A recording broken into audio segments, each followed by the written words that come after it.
I found someone better. That's what she texted me while I was sitting in a metal trailer after a 14-hour shift.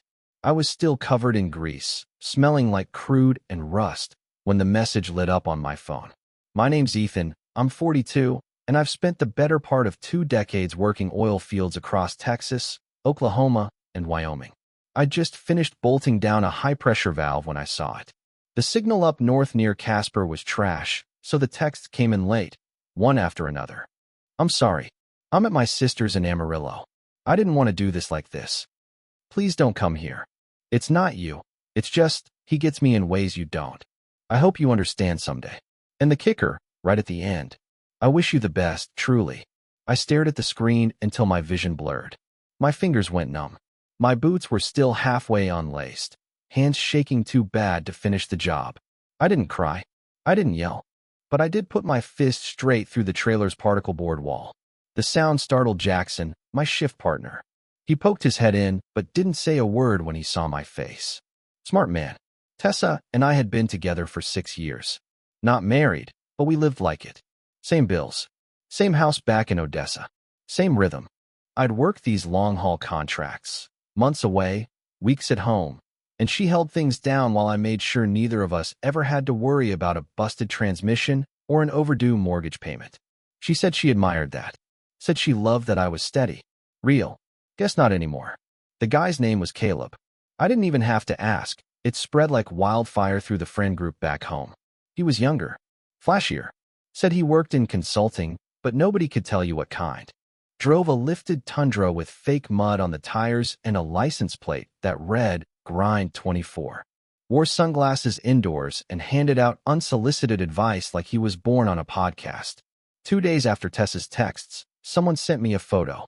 Them at a rooftop wine bar in Lubbock. His hand on her thigh, her wearing the bracelet I bought her last Christmas.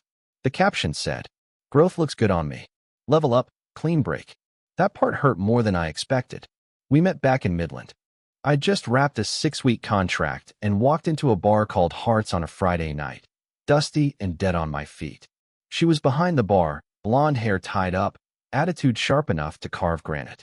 The kind of woman who didn't just walk into a room, she staged it.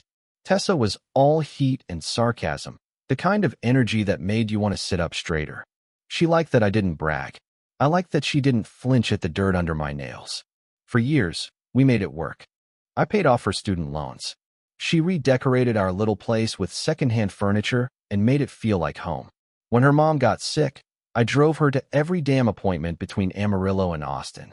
We weren't flashy, but we were solid. Or so I thought. Now she was living at her sister's place. The same sister who once told me I was too blue-collar for someone like Tessa. Guess she got her wish. I didn't respond to her. Not right away. What was I supposed to say? Instead, I buried myself in work. 2 more weeks on the rig. 12-hour days in 100-degree heat. Mud in my boots. Rust in my lungs. I kept my head down, got the job done. My team didn't ask, and I didn't offer. But that first night, alone in the trailer, I stared at our old pictures for hours. Her in my flannel, holding a coffee cup on the back porch. Us at Possum Kingdom Lake on Labor Day.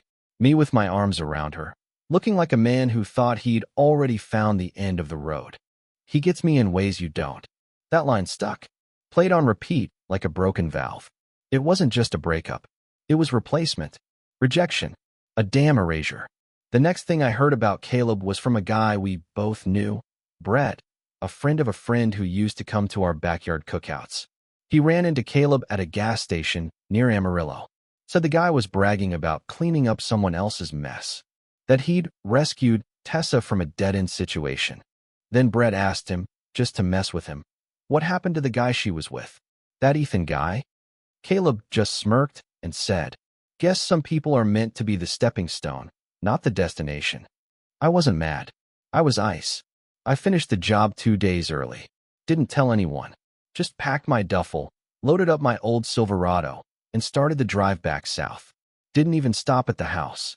Just parked outside for a minute. Porch lights off. Mail piled up in the box. It wasn't mine anymore. Hell, maybe it never really was. Instead of going home, I checked into a budget motel outside of town. Paid cash. Used an old ID. Just needed a place to think. A place to regroup. Not cry, not wallow, just breathe. The next morning, I drove to a diner out near I-20.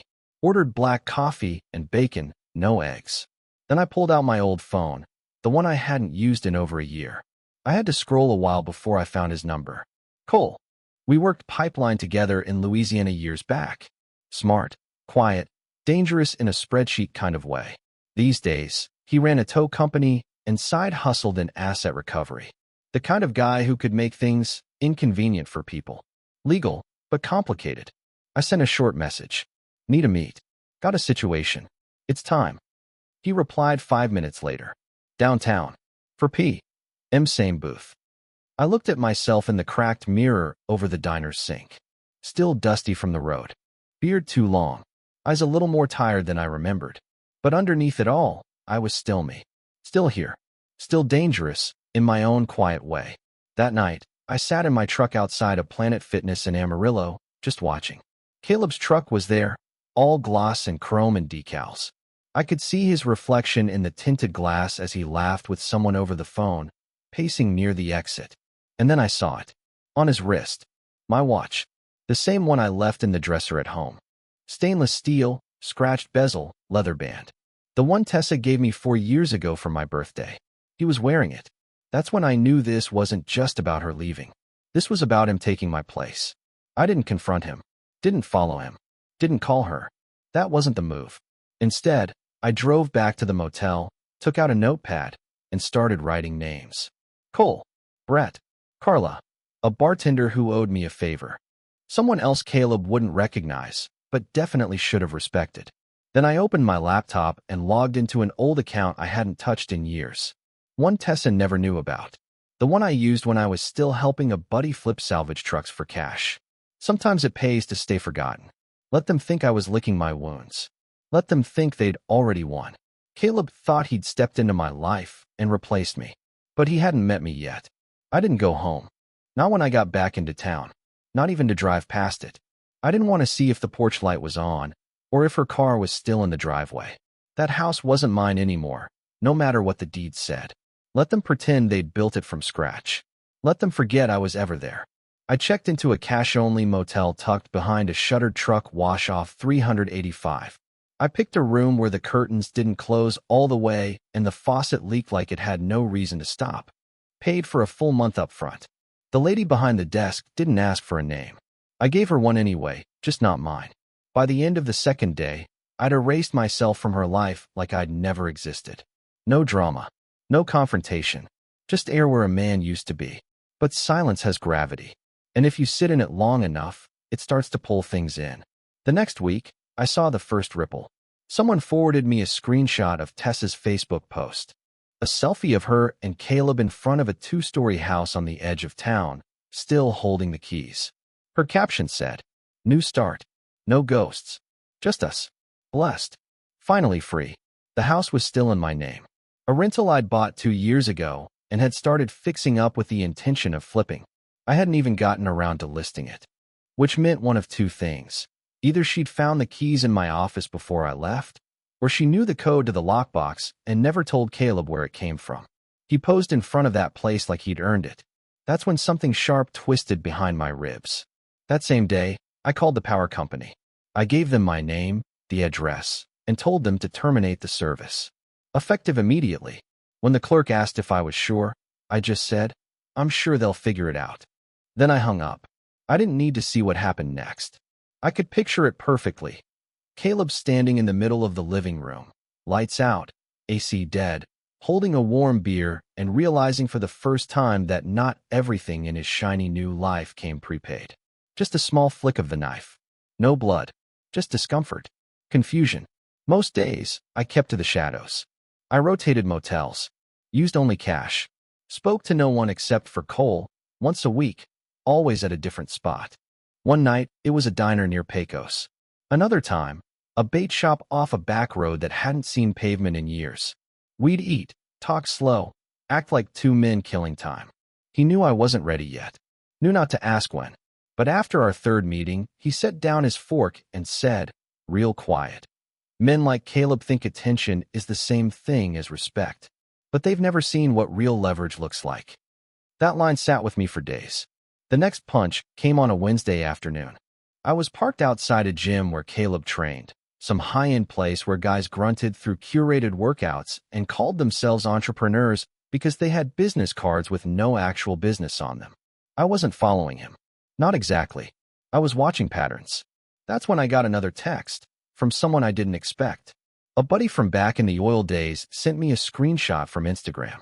It was an old photo, one I took of Tessa on our second trip to Austin. She was standing in front of a brick wall with graffiti wings painted behind her, laughing so hard she'd almost dropped her beer. I remember thinking it was the most beautiful thing I'd ever seen. Not just her face, but the comfort in it. Like we were building something sacred. Except now, Caleb had reposted the photo. Same picture, cropped tighter. His caption, "Sometimes you just have to wait for the right man to take the picture." My stomach went cold. I didn't throw the phone. I didn't scream. I didn't do a damn thing, except press the lock button and sit there breathing through my teeth, staring at a man who'd taken everything I built and called it his own. That night, I stood in the parking lot of the old house. Their new house, I guess. I kept to the dark, just outside the range of the porch cam she never bothered to update. They were inside. I could hear Caleb's voice through the cracked kitchen window, barking out something about crypto and opportunities. Tessa laughed. That short, performative laugh she used when she wanted to feel impressed. I walked around to the side, reached into the mailbox, and left something behind. A single photo, folded once. It was of Tessa, but not a recent one. It was from our trip to Galveston 4 years ago. She was on the beach, barefoot, holding a cooler.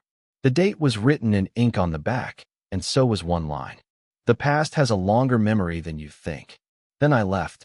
2 nights later, Cole called. He said, "You're not going to like this, but you need to see it." He forwarded me a group chat screenshot someone leaked. It was Caleb and 2 of his friends, guys I vaguely recognized from one of those multi-level pitch nights. In the thread, they were talking about me. Caleb, she told me he's still working some pipeline job in Wyoming, probably too busy crying into a case of Busch Light. Friend, dude probably has no idea she upgraded. Caleb, he was a placeholder. A warm-up act. She told me he couldn't even afford the house I'm living in. That last line wasn't just insulting. It was wrong. That house was mine. Still deeded under my LLC. Still under my insurance. That night, I almost called him. I even typed out the message. "You sure you're not squatting in another man's name, Caleb?" Then I deleted it. I wasn't here to talk. I wasn't here to warn. I was here to listen. To learn. To let him hang himself in public. Cole said something the next time we met. We were sitting on the tailgate of his truck behind a shuttered gas station west of Andrews. He handed me a beer and said, "You know the best part about watching men like him fall? What? They never know it's happening until their name's on the paperwork." I didn't smile, but I felt something shift in my chest, like the first exhale after holding your breath too long. Around this time, the cracks started to show.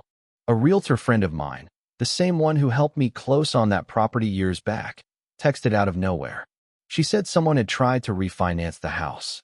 Some guy named Caleb. She wanted to confirm if I'd authorized it. I told her no. She didn't push. Later, I got a notice from my insurance provider. Someone filed a change of mailing address for the property without authorization. They denied it, flagged the file, and CC'd me with the rejection.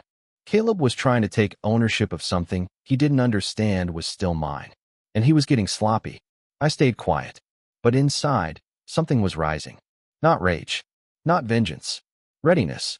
I started to make a list.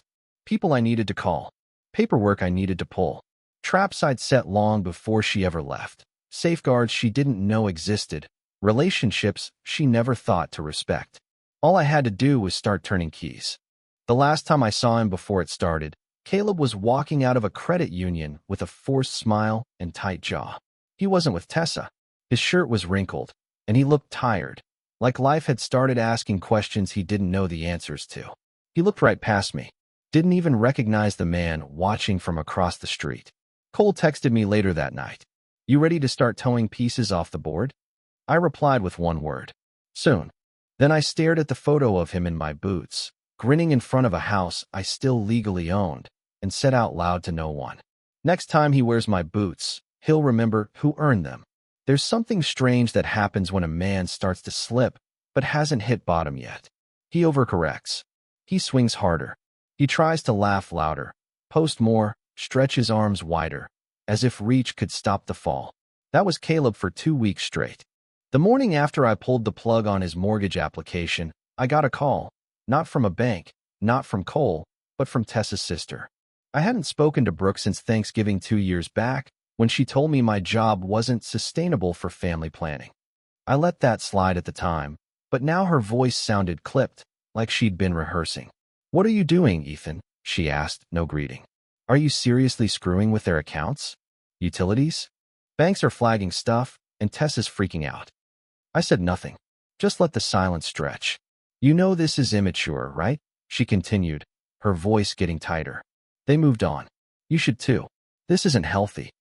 That last word, healthy, almost made me laugh. I didn't respond. Just breathed quietly, then hung up. She didn't call back. But for the first time since I started this, something flickered. A reaction. A consequence, at least on the surface. And that was fine by me. Sometimes a storm needs a little thunder to feel real. Later that week, Cole and I sat across from each other in a rundown booth at a diner where the syrup dispenser was sticky even before you touched it. We didn't say much for a while. Then I pulled a folded piece of paper from my jacket and laid it between us. It was a grid. Simple. Columns for dates, assets, online accounts, business registrations, utilities, job applications. Not names, just initials. His, hers, mine. I tapped one square marked with a red dot and said, "That's the pivot." Everything gets louder after that. Cole looked it over, then asked without lifting his eyes, "You want to take the credit card before or after the mortgage dies?" "Neither," I said. "Let the mortgage fail first. Then freeze the card. I want him off balance, but not broken. Not yet." He nodded once, then tucked the paper into his coat pocket. The first true public crack came at the Barrows Foundation Gala. It wasn't huge, maybe 60 people, mostly business donors and city council types, but it mattered in the small world of West Texas optics. Caleb, of course, showed up. Charcoal suit, shirt unbuttoned just enough to say casual, even though his hands were already shaking. I watched him from across the room as he passed a glass of wine between both palms like he wasn't sure what to do with either. He was mid-conversation with a bank VP when he spotted me. I was talking to a retired logistics exec who used to consult for my old firm, a man who'd once told me I was the only foreman in the Permian who thought 5 years ahead. When Caleb saw us laughing, he walked straight over. No hesitation, just heat. He cut between us and said, loud enough for the surrounding tables to hear, "Man, I gotta ask, what is your problem?" I looked up slow, said nothing. "You think this is funny? Getting in my way? Messing with stuff that has nothing to do with you anymore?" The exec raised his eyebrows and slipped away politely. Caleb leaned in closer. "Did you sabotage my application at Legacy West? Or the refinance? Be honest, man." I tilted my head like I was trying to remember his name. Then I said, "You seem tense, Caleb. Maybe lay off the wine." He blinked hard, opened his mouth to speak, then looked around, realizing people were watching. That's when Tessa stepped in, touched his arm, whispered something.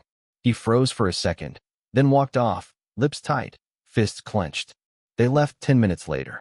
The next morning, Tessa posted a photo of an empty wine glass with a caption that read, "Some people only show up to watch you fall."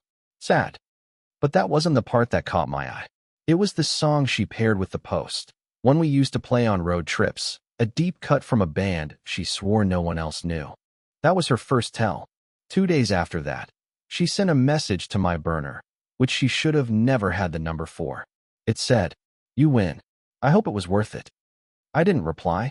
I didn't even open it on the main screen. Just stared at the preview for a while before deleting the whole thread. But it did something. It reminded me this wasn't just about Caleb pretending to be a man. This was about Tessa pretending she hadn't traded loyalty for convenience. A week later, Caleb tried to get ahead of things. Posted a long rant on his business account, talking about being hacked, about cowards who couldn't handle his success, about old energy trying to block new growth. He turned off comments before anyone could respond, but not fast enough. Someone had already screenshotted it, and posted it to a community group. The top comment read, "Bro, you literally just tried to Venmo request me for half a beer last weekend. Sit down." It went viral locally. Memes followed. Someone edited a video of Caleb giving a motivational speech next to clips of someone falling downstairs. Within 48 hours, 2 sponsorships he'd been bragging about disappeared from his profile. I didn't touch any of that. I didn't have to. One day, I saw Caleb at the gym. Not the luxury one. That membership had apparently lapsed. This was a stripped-down iron barn where real tradesmen trained after shifts. I was doing pull-ups when he walked in, saw me, froze, then acted like he didn't. He worked out near the back, isolated, eyes twitching toward me every few minutes. When I left, he was still there, half-heartedly hitting the bag like it owed him something. That night, Cole called and said one sentence. "We start tomorrow." Then he texted me a photo of an old duffel bag resting in the bed of his truck. I knew what was in it. Not weapons, not anything illegal, just copies.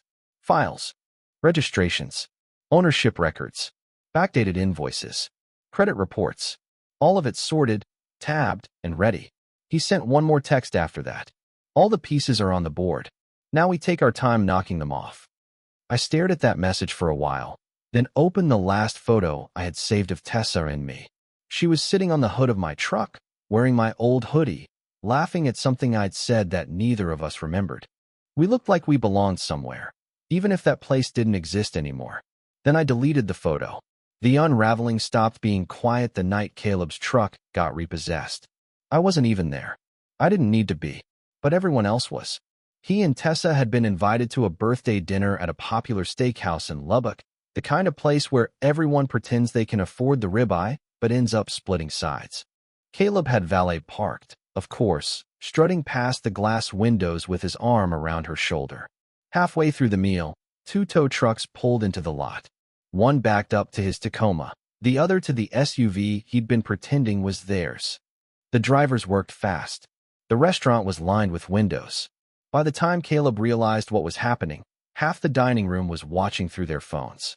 When he burst outside, shouting about mistakes and misunderstandings, no one stepped in. The tow truck drivers stayed calm, signed paperwork, handed him copies, and pulled away. Inside, people clapped. Not loudly, not in celebration. Just a slow ripple of hands slapping tables. Not for him, but at him. That was the first time the crowd actually saw him for what he was. Not a builder, not a winner, just a man trying to rent an image bigger than he could carry. The next week, I made sure the letters landed. Not legal threats, not lawsuits, just quiet reminders. A notice from the bank about delinquent fees. A verification request from the county office regarding property ownership. A flagged insurance claim review. Every envelope looked official because it was official. He didn't owe me money. He didn't owe me blood. He just owed the truth, and the truth was in black and white. Tessa opened one of those letters during a live stream she was running. She thought it was a delivery update for a brand sponsorship. Instead, she froze mid-sentence as she read aloud. "Outstanding balance due. Please provide proof of ownership." Someone clipped the stream. Within an hour, it was circulating online with the caption, "Upgrade denied." That was the beginning of her unraveling. She'd been the loudest voice in the room when she left me, announcing that she had found someone better. Now, she was quieter. Not silent, not gone, but diminished.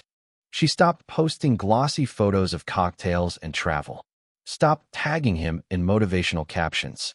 Instead, she appeared in the background of other people's posts, smaller, thinner, like a passenger in a car that had run out of gas, but was still coasting downhill. I saw her at a local coffee shop one morning, sitting with 2 women she used to mock for being settlers. They weren't laughing at her, but they weren't leaning in, either. And when one of them asked if Caleb was coming, she forced a smile and said, "No, he's busy." That's when the other woman whispered, not quietly enough, "Guess that upgrade didn't last."